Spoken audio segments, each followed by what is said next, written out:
Halo guys, nama gue Stefan dari StefTech, dan di video kali ini kita bakal unboxing dan juga review HP Samsung yang masih relatif baru. Tapi seperti biasa pas pertama rilis, biasanya HP itu nggak worth it, dan sekarang udah mulai worth it, yaitu si S25 FE. Tahun kemarin banyak banget ya HP Samsung yang kayak gini, S25 FE, ada S25 Edge juga.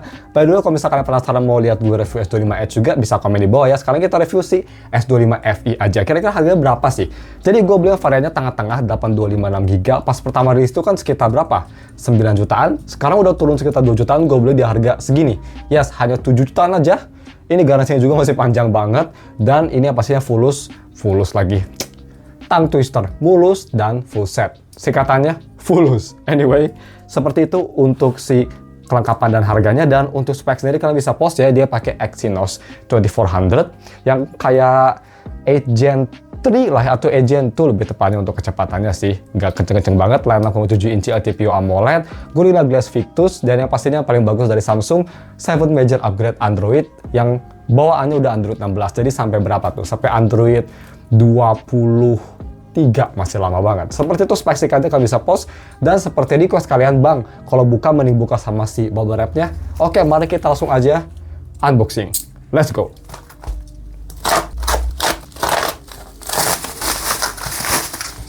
Oke, dan seperti ini untuk boxnya.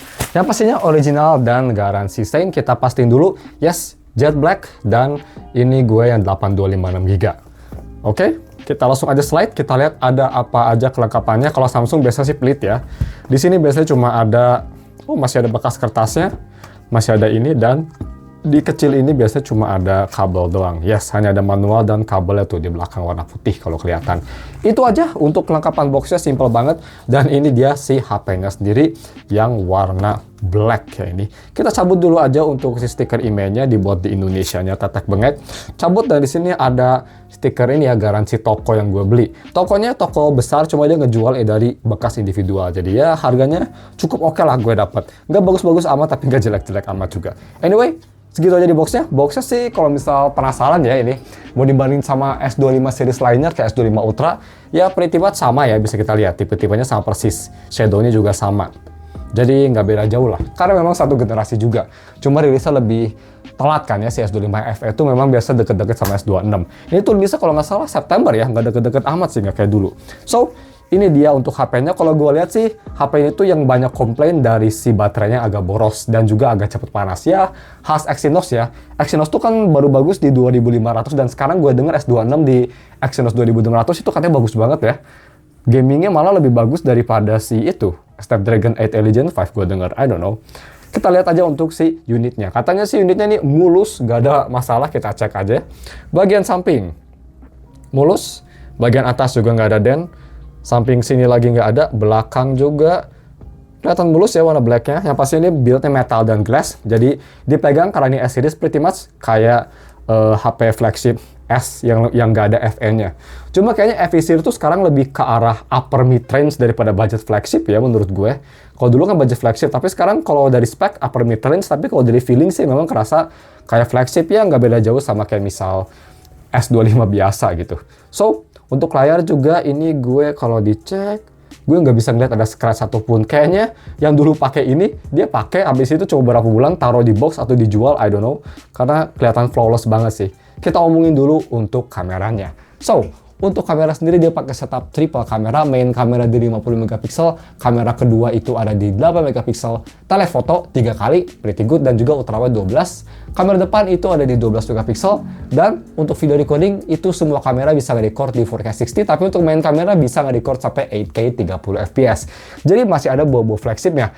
Oke, segitu aja, dan kita bakal nyalain, terus gue bakal tes nanti bagaimana hal kecil-kecil seperti biasa untuk hands-on-nya, dari kamera, haptiknya gimana, speakernya gimana, UI-nya gimana, apakah pas gue lagi setup panas, dan yang pastinya terakhir kita bakal tes kamera dan sedikit main game yang gak berat-berat banget aja kayak Arkness and Field. Oke, I'll be back soon guys.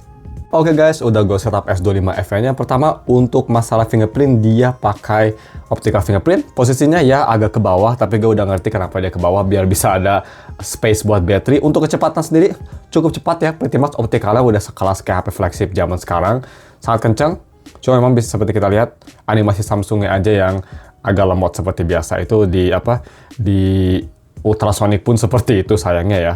Untuk animasi tetap paling cepat Origin OS dan satu lagi apa itu Color OS untuk masalah speed. By the way, kalau misalnya kalian ingin wallpaper Perdika, gue udah taruh linknya juga di deskripsi. Untuk software version sendiri kita lihat aja langsung ya. Kalau misalnya kita ke software update, di sini kita lihat apakah ada update. Gue sih ini pas out of the box belum diupdate sama sekali ya, jadi kita nggak tahu apakah ada update atau enggak. Dan yang pastinya ini ada update buat security patch aja.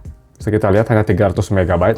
Dan kalau misalnya kita mau scroll lagi ke bawah di About Phone, di sini bisa kita lihat untuk software information udah di Android 16, One UI 8. Gue nggak tahu kapan dapat One UI 8,5, tapi harusnya pas beberapa bulan setelah video ini rilis harusnya sih udah dapet ya, karena kan di Galaxy A57 aja dia out of the box udah One UI 8,5. Untuk masalah layar bezelnya seperti apa? Seperti ini ya, di warna putih, dan ini kondisinya juga bagus untuk layarnya, nggak ada masalah, so still looking good. Bezel khas FE varian. Kalau masalah bezel sih Samsung memang paling gak peduli, paling pelit. Jadi bisa kita lihat even di varian budget flagshipnya Samsung pun bezel bawahnya lebih tebal daripada kanan kiri atau atas. Ya memang kerasa agak tua ya desain kayak gini, karena sekarang tuh kan HP 7 juta biasa bezelnya gak cuma simetris tapi udah tipis banget. Lihat aja tuh kayak iQOO 15R, Poco F8 Pro udah seperti itu. Tapi ya Samsung seperti biasa pas zamannya pun September dia masih kayak gini. It's fine sih, at least dia bezelnya nggak tebal-tebal amat lah ya. Dan untuk layar juga bagaimana, out of the box seperti biasa layar Samsung tuh zaman sekarang ya, produk-produk Samsung sekarang agak sedikit gak se-vibrant Samsung zaman dulu. Jadi gue selalu rekomen kalian ke setting, ke display, dan jangan lupa kalian ke screen mode vivid nyalain. Kalau misalnya udah defaultnya vivid juga, ke advanced setting, dan biasanya vividness-nya dia paling bawah, gue sih crank up to the max biar warnanya kerasa enak dilihat, dan yang pastinya wallpaper anime kelihatan lebih pop up. Next, kita bahas bagaimana untuk si haptic sendiri. Haptic gue udah coba ngetik sedikit, dan hapticnya di sini memang kerasa premium ya. Kerasa bulat, khas Samsung, kerasa bagus, tapi memang khas Samsung juga. Hapticnya kurang powerful, nggak kayak di S25 Ultra atau varian-varian yang lebih mahal. Ya wajar, tapi menurut gue hapticnya udah oke lah. Bagaimana untuk performa si chipset Exynos 2400-nya?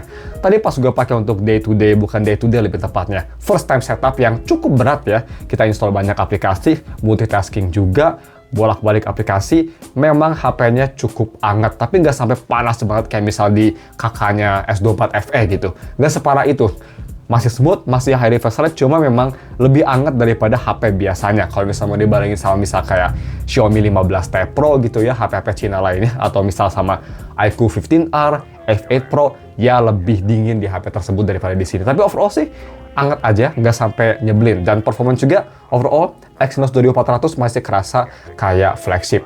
Launching aplikasi semua kerasa super cepat, bisa kita lihat kencang, dan animasinya juga oke. Kalau bisa kita mau ke YouTube, bisa kita lihat tuh semuanya juga kerasa snappy dan nggak ada masalah sama sekali. Jadi sih gue nggak ada komplain. Untuk masalah UI, memang ini agak hangat tapi absolutely fast. Bagaimana untuk speakernya? Speakernya bisa dibilang ini cukup bagus ya untuk harganya. Kalau misalnya mau dibanding sama kayak HP iQOO 15R, ya di sini lebih bagus lah. Samsung memang kalau speaker lumayan oke, tapi nggak bagus banget kayak misal iPhone, tapi nggak jelek banget kayak BBK Group. Kalau bisa kita mau dengerin misal Mr. Who's the Boss aja ya, suaranya. Ini dengan Dolby Atmos nyala.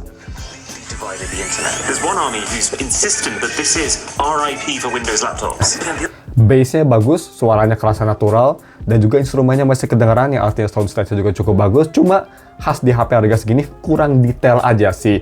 Suaranya tuh kurang, layarnya tuh kayak kurang tebal aja, itu aja. Tapi selain itu suaranya udah bagus banget dan bisa cukup keras. Gak keras banget tapi udah bisa cukup keras. Jadi speaker no problem dan masih oke juga.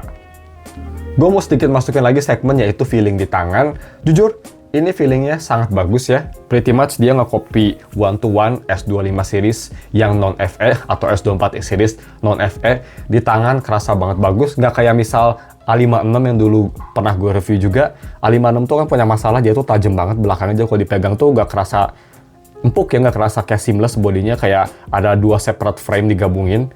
Ini nggak kerasa seamless. Kalau gue merem ini kerasa kayak gue lagi megang S25 Plus pretty much, karena HP-nya juga kan layarnya besar. Jadi untuk masalah premium feeling ini dapet banget di harga 7 jutaan. Nggak beda jauh lah. malah dibanding sama S25 Ultra gue pretty much the same feeling, walaupun dari titanium, tapi sebenarnya kalian nggak bisa ngebandingin titanium kalau cuma dipegang doang.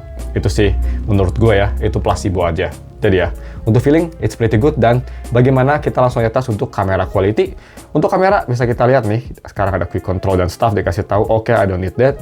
Gedein dikit brightness-nya, dan gue mau bahas untuk si fotonya, langsung aja kita tes. Sip, kita matiin dalam motion fotonya, karena bikin memenuhi memori. Foto pakai main kamera seperti ini. Ultra wide. Dan ini untuk 3 times telefotonya.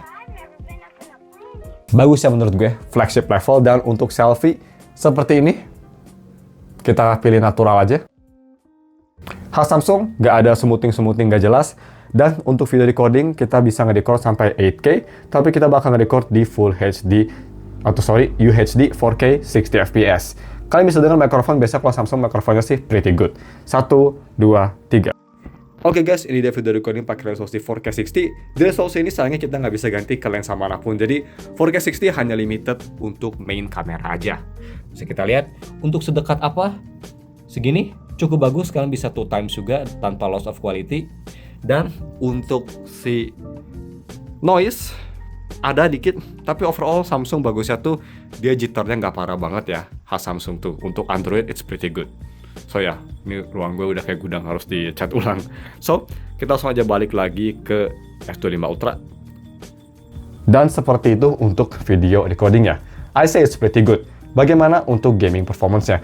Tadi kita nge-record dikit aja, daerah sini udah sedikit anget. Cuma HP ini, gue rasa dia ada itu ya. Ada vapor chamber, karena pas gue lagi tadi first time setup, panasnya tuh dia cukup merata. Untuk temperatur, kita di 38 belakang, 40 depan, dan kita baterai ini ada di 99. Banyak yang komplain ini agak boros baterainya, tapi ya kalau Samsung biasanya kan seperti itu ya, suka boros awal-awal, dan ya bukan HP yang baterainya awet. Kalau mau awet itu bisa ke Oppo atau OnePlus, absolutely insane battery. Shadows compiled juga kerasa cepat, dan untuk gameplay ini gue udah game optimization di performance, jadi harusnya performance-nya bagus ya. Kita lihat aja. Kita tungguin. There you go.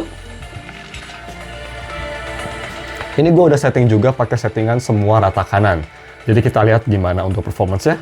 Simpel aja, kita bakal cuma muter-muter di daerah Wuling dan muter-muter lawan musuh dikit, karena gue nggak mau video ini lama. Untuk video lebih detail nanti gue bakal bahas di pekan ya, di hari pekan seperti Senin, Selasa, Rabu, Kamis, Jumat.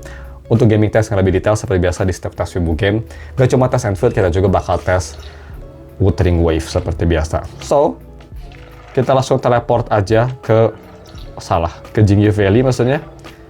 Kita ke subpack di sini, dan kita lawan Kodok Zuma seperti biasa. Sekalian lihat loadingnya. Enfield biasa loadingnya memang agak lama, jadi wajar. Ini pakai UFS 4.0, jadi harusnya cukup cepat ya untuk kelas HP. Gua lah bentar biar agak jelas. There you go. Ini loading kita dari Dijiang, jadi harusnya memang wajar kalau agak lama. Soalnya kan dia nge-loading semua resource. Kerasa HP udah mulai agak anget ya. Temperatur sekarang udah naik ke 40-an, 42 nih, to be exact. Dan layar depan sudah di 44. Jadi khas FE series, khas Exynos, cepet banget naiknya. Tapi gue rasa nggak secepat kayak S24 FE ya. Dan kalau untuk day to day, kayaknya ini harusnya masih lebih oke. Oke, kita di subpack, dan untuk settingan, bisa kita lihat dia ini semua di rata kanan. Gue penasaran, harusnya ini bisa di rata kanan ya. Chipsetnya harusnya bisa, cuma seberapa panas dan seberapa throttle itu yang jadi pertanyaan. Gue ganti karakter dulu. Agak ada stutter, tapi biasa di awal-awal. Oke, bisa jadi gagal RAM juga, I don't know. Kita coba lawan si Kodok. Oke, stutter lumayan kerasa ya. Yep, big stutter right there. Semoga awal-awal aja ya kayak gini.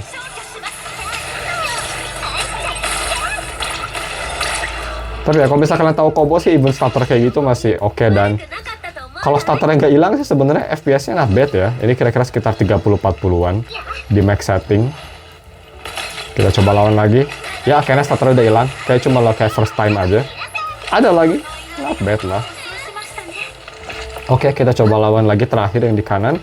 Oh, jangan nyemplung. Lupa nggak bisa berenang. Oke, kita coba lawan ini. Sama kodok Zuma juga. Oke, sekarang much better ya. Oke, tadi cuma first time run aja.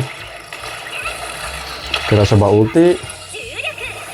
Smooth, seperti biasa ulti mah kalau Enfield biasa smooth banget.